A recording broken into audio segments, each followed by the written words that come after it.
Sahana Bhavatu Sahano Bhunaktu Sahaviryam Karavavai Tejasvinavaditamastu Ma Vidvishavahai. Om Shanti Shanti Shanti. May Brahman protect us. May he guide us and give us strength and right understanding. May love and harmony be with us all. Om peace, peace, peace. And good evening. Guru Purnima is about this time of year, so we're going to read the section from the complete works of Swami Ramakrishna on Guru and God.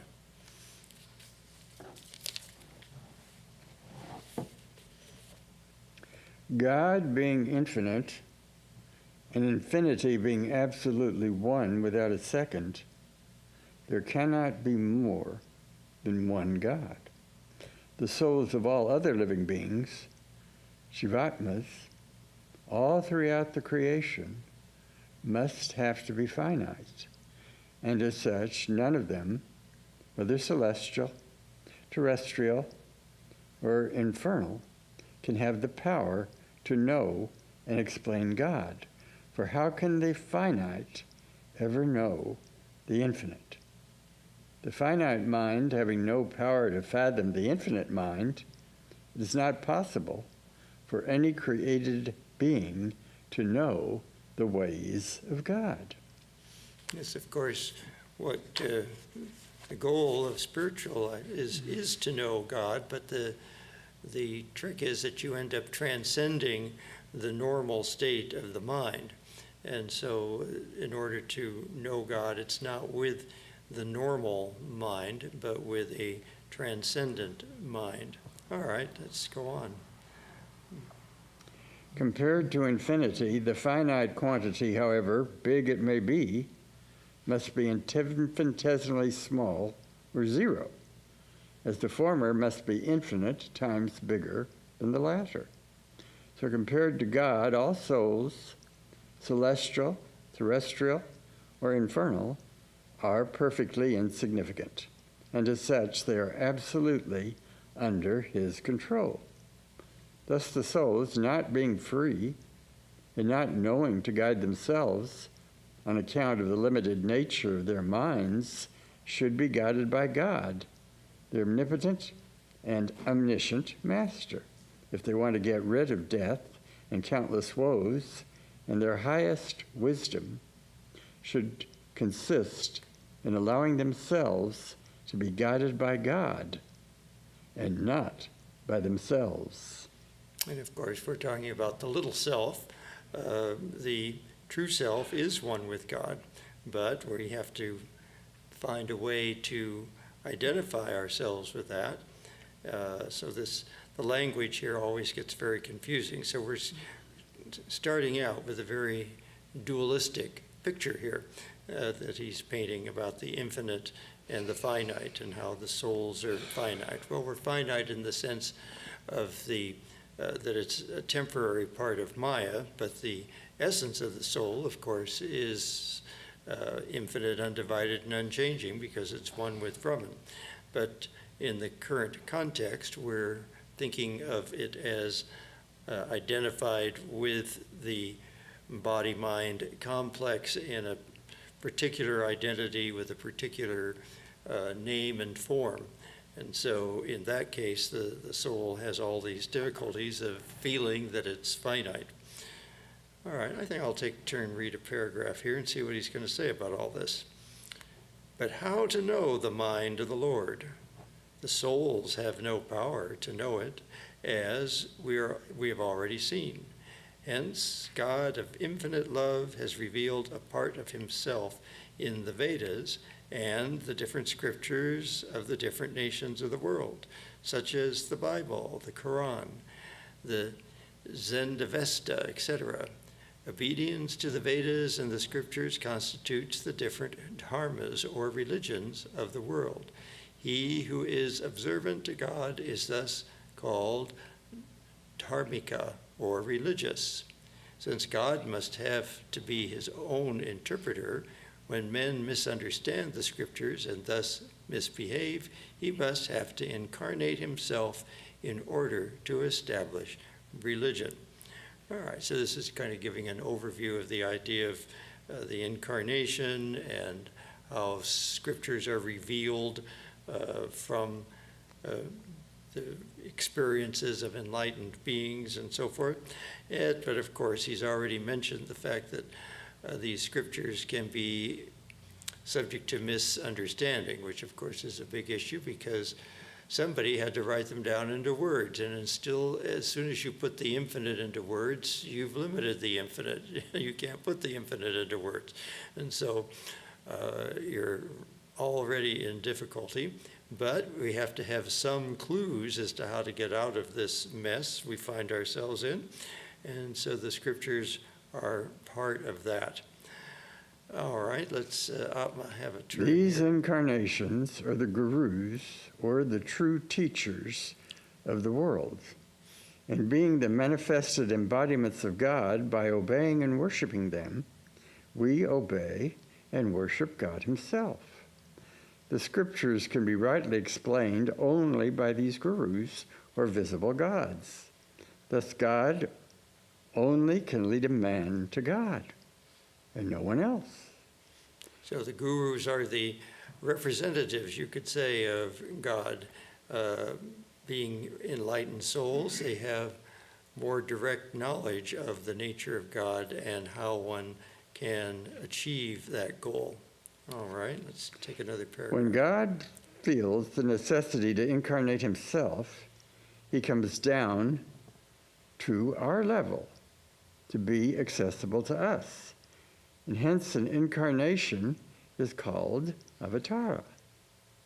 As long as God stays with us here, he conquers all the enemies of the good and right-minded people by the power of his irresistible personality and infinite wisdom, and he establishes religion once again on the adamantine basis of truth. Before he leaves this earth, rises up to his own infinite glory, he imparts his illuminating power to his disciples, wherewith they become the true gurus or teachers of humanity.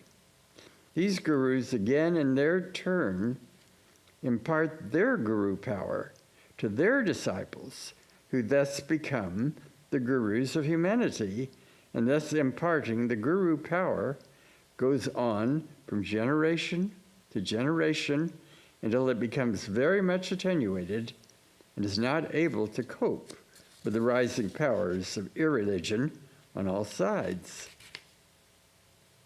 Then God again incarnates to establish religion. And this is going on throughout eternity. And of course, it's not just because the power gradually diminishes and the irreligion increases, but also times change and the meaning of words change. And so the whole, the scriptures and even the teachings of the gurus that have been recorded become less easily understood and applied in the current setting. Also, different places have different environments, and different metaphors are going to work for different people. The metaphors that work for people that are familiar with jungle lands and forests, their metaphors are going to be different from people that live in the Arctic areas where everything is either ocean or ice. It's a very different environment.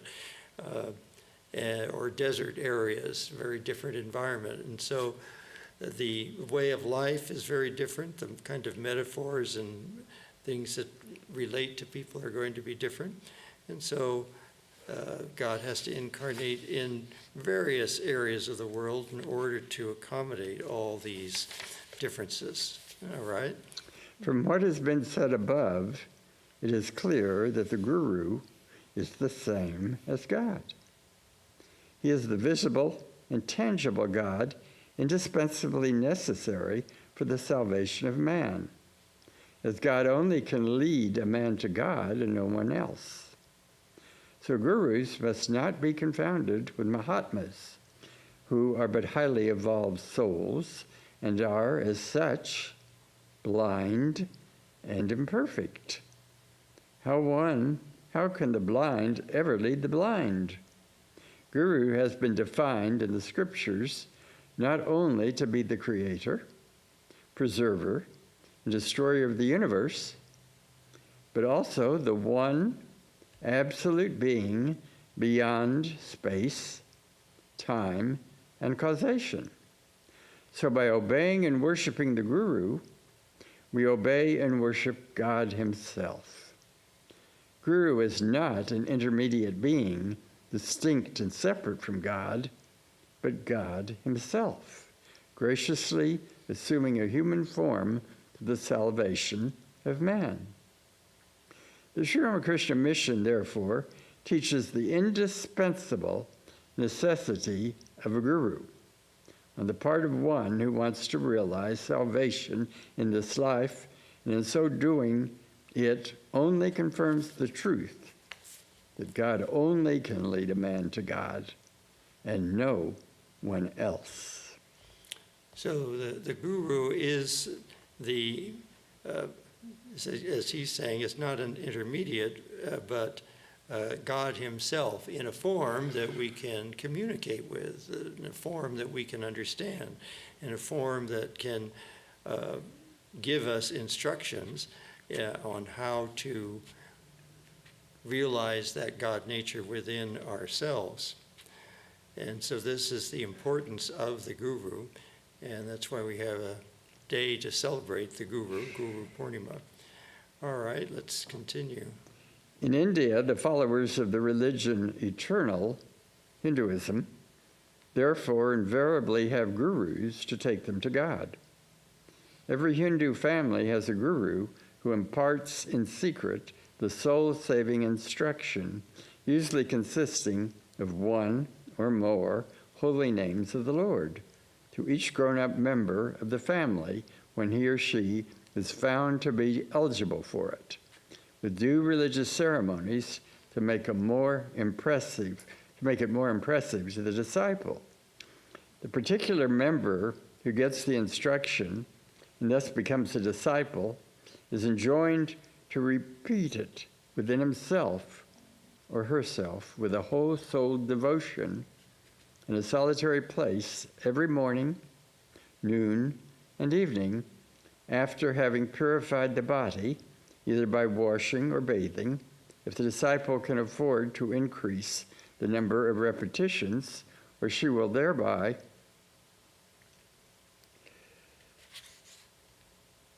he or she will thereby. Where she was found, Yeah, is enjoined to repeat it within himself every morning, noon, and evening after purified the body. If the disciple can afford to increase the number of repetition, he or she will thereby approach the ideal nearer and nearer, and will thus be able to reach the goal sooner. So this, of course, is the importance of doing japam and receiving a mantra from a guru through this lineage that he's been talking about. And there's so much written about the importance of doing japam, and Holy Mother, for one, would say just this so incredible, this tiny little, seems like a tiny little seed, and yet as you repeat it, its power grows and grows, just like a little seed can become a giant banyan tree. The seed of the mantra repeated over and over grows and grows the spiritual nature as you repeat it. So the importance of this mantra and repeating it, doing japam, are really the essence. And I'm surprised when I talk to, say, Hindu students at a university, how many have not really received this, especially in this country, that they've kind of lost that connection to the family guru and so forth. And so they may do other things. They might chant the Gita or some other Vedic prayers, and they might be very good at that kind of thing.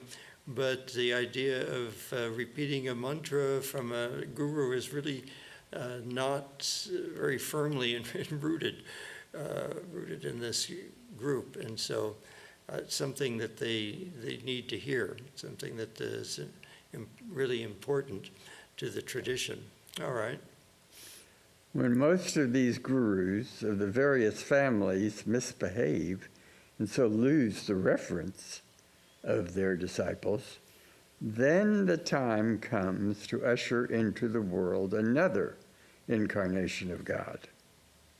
In this nationalistic age, men of culture in every civilized community have grown less and less credulous, and hence they have begun to question the saving powers of these teachers, most of whom have lost their spiritual nature and degenerated themselves into carnality and corruption.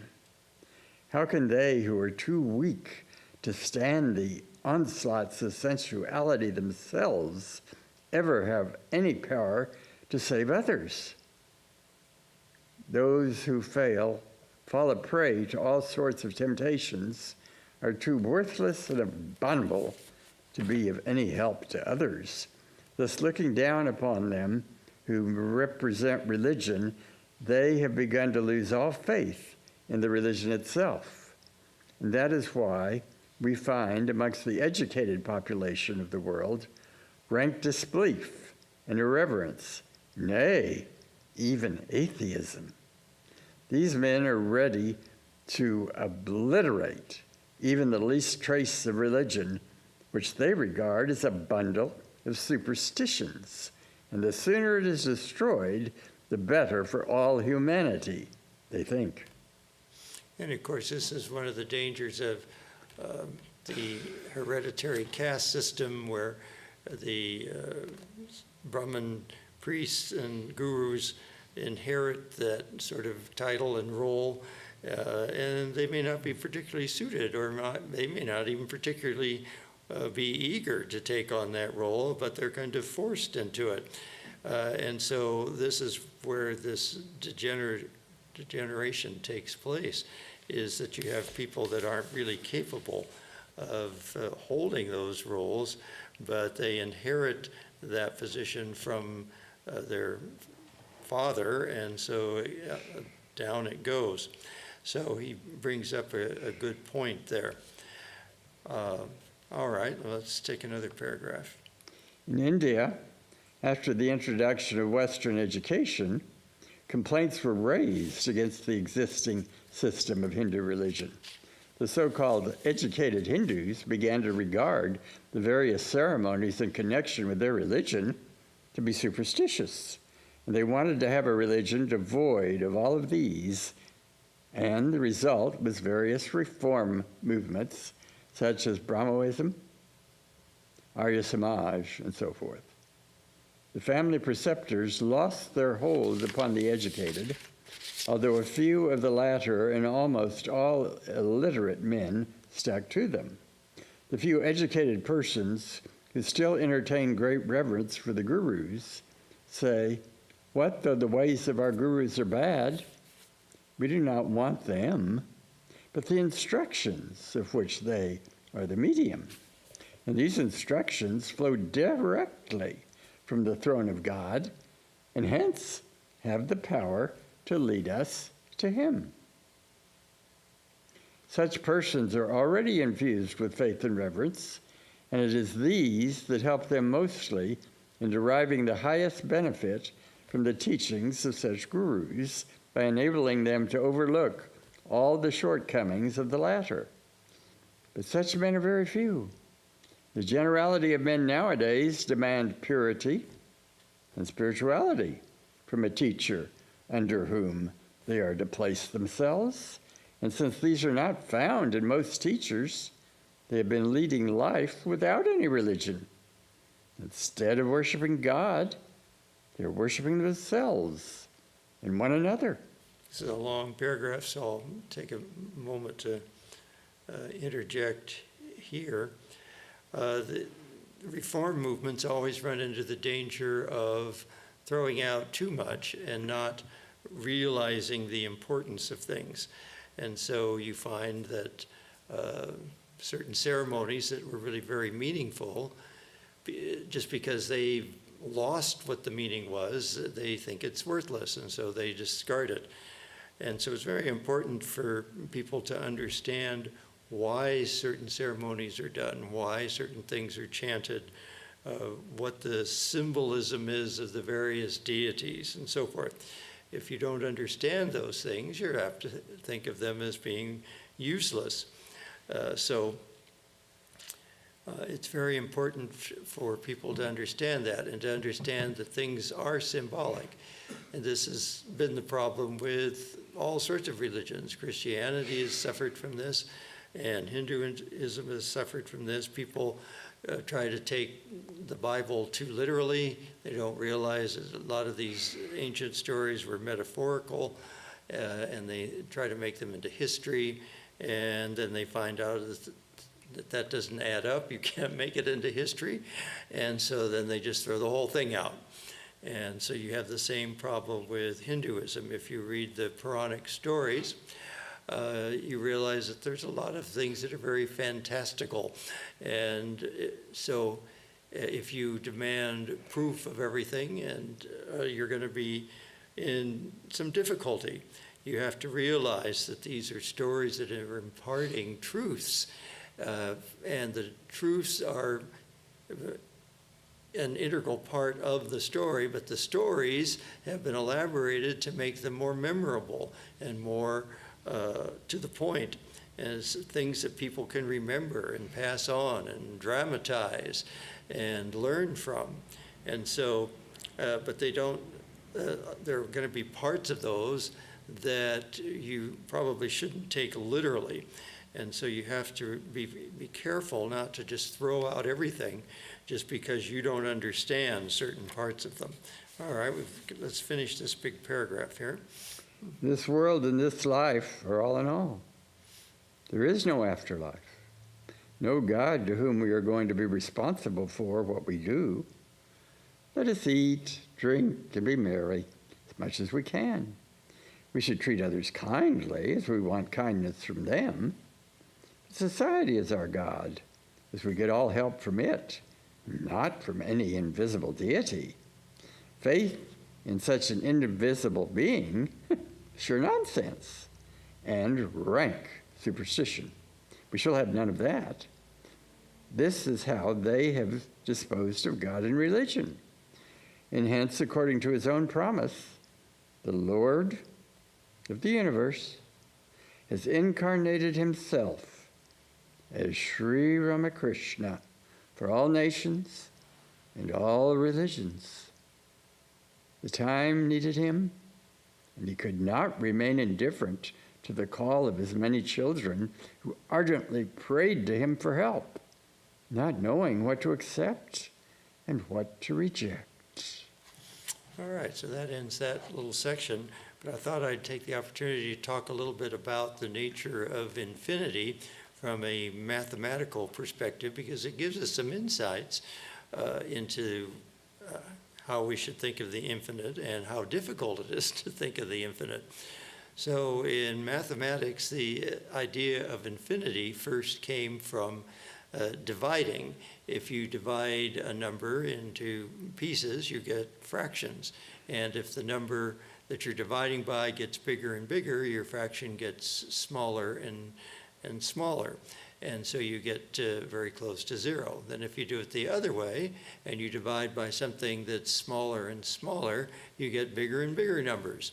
And so what happens, they asked, when you divide by zero?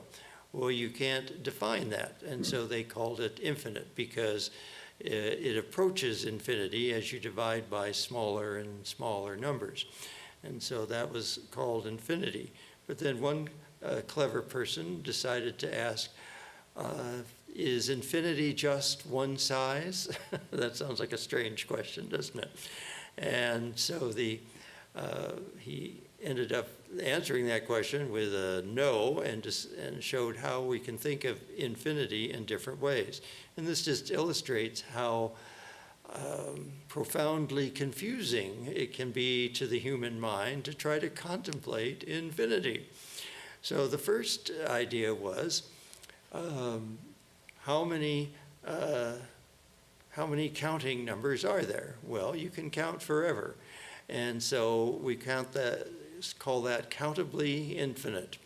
And any set that you can pair up one to one with the counting numbers, we call countably infinite. So just as we could count the number of seats in here and pair each seat with a number, you could count all the counting numbers, and there's one number for every number. But you can do the same thing for just the even numbers. And so the number of even numbers is just as big as all the counting numbers, or all the odd numbers. All the odd numbers are also countably infinite.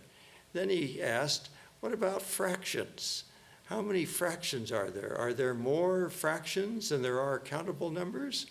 And he devised a scheme where he formed a grid of like numerators on this axis and denominators on this axis. And so if you have a 1 to 1, that would represent 1 over 1, and 1 over 2 would be here, and 2 over 1 would be here, and so forth.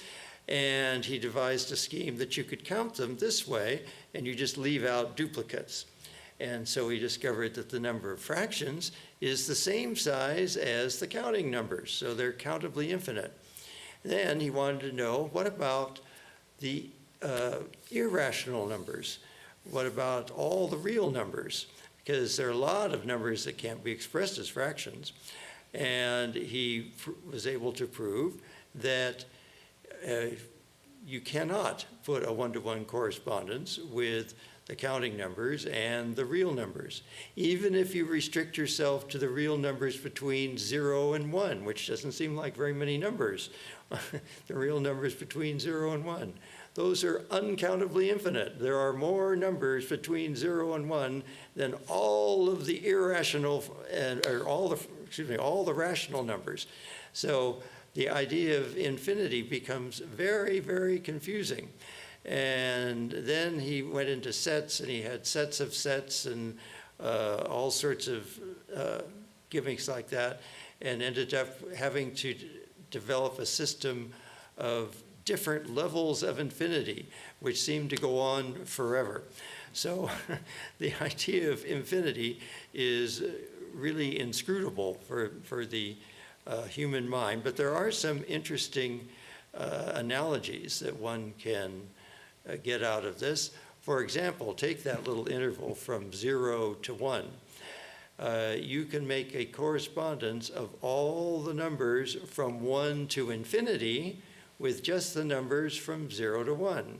All you have to do is take their reciprocals. The reciprocals of all these numbers are the same set of from 1 all the way out to infinity.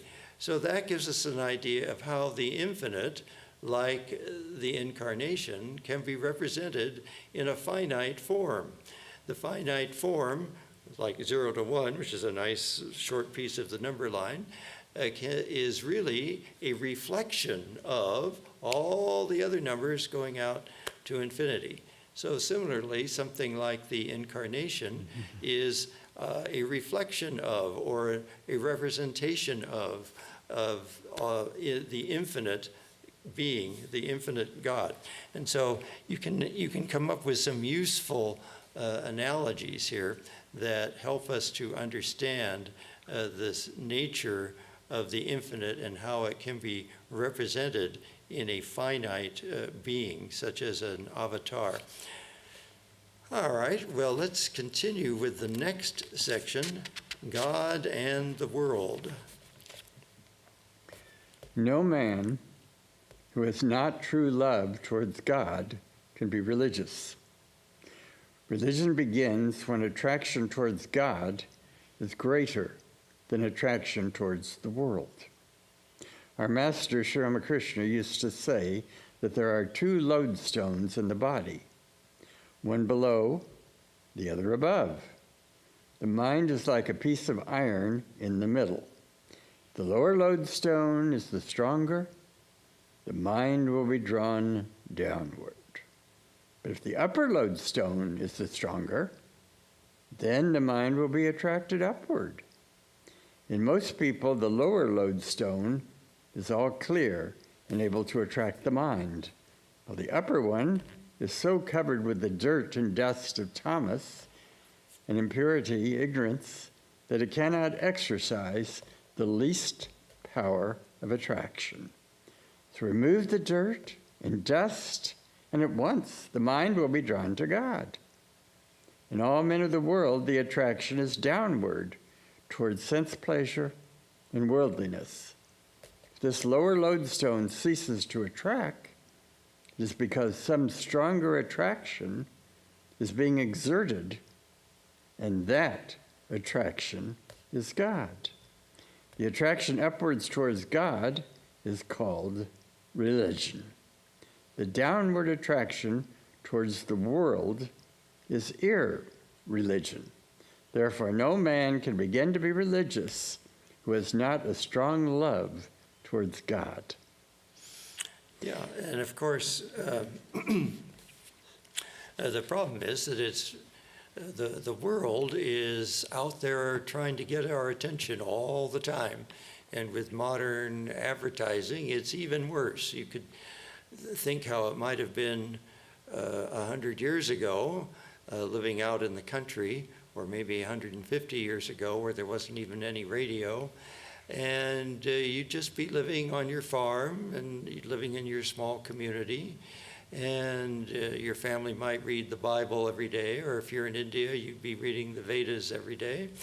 And so it would be much easier to keep your mind on God. But now we're constantly bombarded with social media and magazines and television and so forth. And not only the content, but then you have the advertisers that are trying to convince you that you can't possibly be happy without their product. So the pull in the downward direction is very strong. So how do you counteract that? Well, you do things like you're doing right now. You're listening to classes and talks, and you're doing your japam daily, and you're reading scriptures on your own daily, and those things tend to bring the mind upwards and to counteract all these other influences. I mean, you can't drive down the street without seeing all sorts of billboards and things. So it's not exactly, it's not something that you can avoid. You can't live under a rock these days. So you have to have methods to counteract all that thing. Now, of course, you'll have to forgive me. I'm always reminded of things from Gilbert and Sullivan operas. There's an opera called Iolantha, and the crux of this opera was that the fairyland had rules, and one of the rules is that fairies would not marry mortals, and one of them did marry a mortal and produced a child. And so the plot was very thick with all these problems of this poor half fairy person. But at the end, they had to plot to try to influence the House of Lords. And at the end, all of the fairies fell in love with one of the members of the House of Lords. And the fairy queen was very upset at this. And she says, "You should all be strong." And the poor fairy said, "Yes, but our weakness is so strong." So this is the problem with this lower lodestone. That weakness of that lower lodestone can be very strong, and it takes constant attention to keep the upper lodestone stronger. All right. You cannot mix these two attractions, however. As light cannot be mixed with darkness, so God cannot be mixed with mammon. The attraction towards the world means egotism. Attraction towards God means self-surrender. The very existence of egotism shows that man is a bond slave to the world. For what is the world? It is sense pleasure. It is money. It is name and fame. We see something that attracts us and we say, "Oh, I must have that." It must be mine. But there are perhaps 100 others who also want the same thing. So we begin to fight for it. Thus competition and struggle come. Out of this struggle rises the idea of my right, my property, my advantage, hence an ever-growing consciousness of ego. But this is an active, aggressive condition. Well, the first condition of being attracted is to have a sense of complete surrender. The iron is wholly passive when it is drawn to the magnet. So long, therefore, as a man is struggling for his rights and believes he is the actor, he cannot feel the attraction of God. Only when he becomes perfectly surrendered does he begin to be drawn upward. When he says with full conviction, I can do nothing of myself, Lord. Do thou act. And then that upper lodestone begins to exercise its power. Now, there's one thing about this magnet analogy that always bothers me is the attraction of the magnet is going to be there whether it's covered with dirt or not. But the dirt inhibits the motion. So it's not that it's not being attracted just because of the dirt. It's the attraction is still there. And that's, of course, our saving grace is that attraction is still there. And you feel that attraction. We feel that there's something missing. We feel that there's something more that we need to go towards. And in spite of all the worldly temptations and distractions, there's that attraction that still keeps gnawing on you, you could say. And eventually, that gets your attention, especially with the various blows of life when things don't go well. Then that attraction grabs your attention more and more, and you begin to clear away the dirt or mud or the things that are inhibiting the movement of that magnet towards its goal. And so, again, he's emphasizing here something that Sri Ramakrishna, of course, emphasized over and over again was the difficulty of the ego. The whole nature of Maya is really an ego problem. And if you can get over this idea of doership, then your problem is solved. Once you realize that you are not the doer, you will realize that you are one with the infinite. All right, let's take another paragraph. As long as we keep asking, Lord, shall I do this or that? Shall I go here or there? We may be sure that we cannot know the divine will, because this means that our egotism is in full play. If, however, we can let go completely and say, Lord, do whatever thou wilt. I belong to thee. Guide me wholly according to thy wisdom. And then at once God will show us the way. Whenever we pray to God in right earnest, he is sure to come to us. The trouble is we pray in so many others besides God. We pray to the doctor to give us health, the shopkeeper to give us food or dress, and in among the rest, we pray to God to give us spiritual light and knowledge. And we look to him alone and pray to him and to no one else. Then he never fails to answer our prayers if we make them really intense. Yes, and of course that's a somewhat subtle difference here, because one praying to say, shall I do this or do that, is really asking the Lord's for the Lord's guidance. What do you want me to do? How am I supposed to act? You are acting through me, but I still have to somehow make move. I can't just sit here and expect something to happen. I have to. So I'm a little puzzled by the way he puts that, but we can try to understand the subtle difference about how we want the Lord to completely guide us, but in some sense you're still praying to know what to do. Even though he's going to be guiding, you have to pray that you know what that guidance is. It doesn't always come that obviously. All right, what time for one more paragraph, and then we'll close. Actually, very few of us believe in God all the time. How do we know this? Because we allow anxieties and fears to arise in our minds.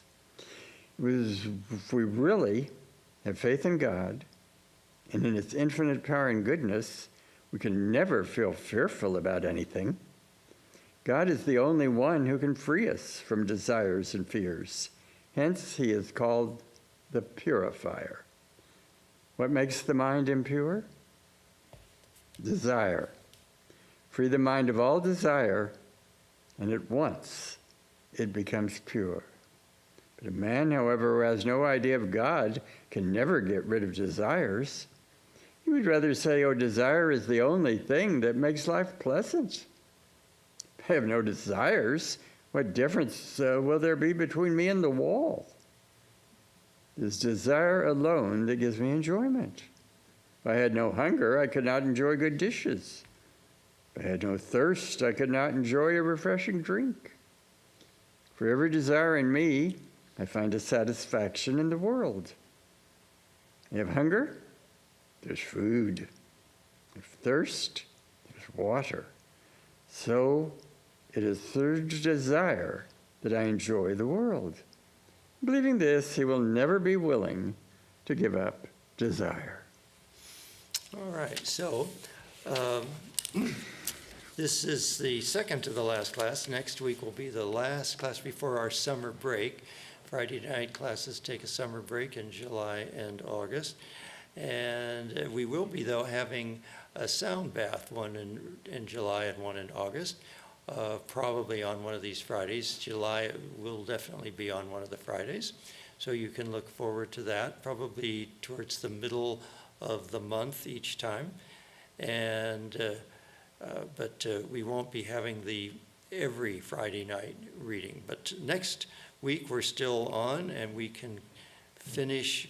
I hope you have a desire to come back. That's okay, I think. That desire is okay. To tune in next week on Friday, and we will finish reading from the complete works of Swami Ramakrishna.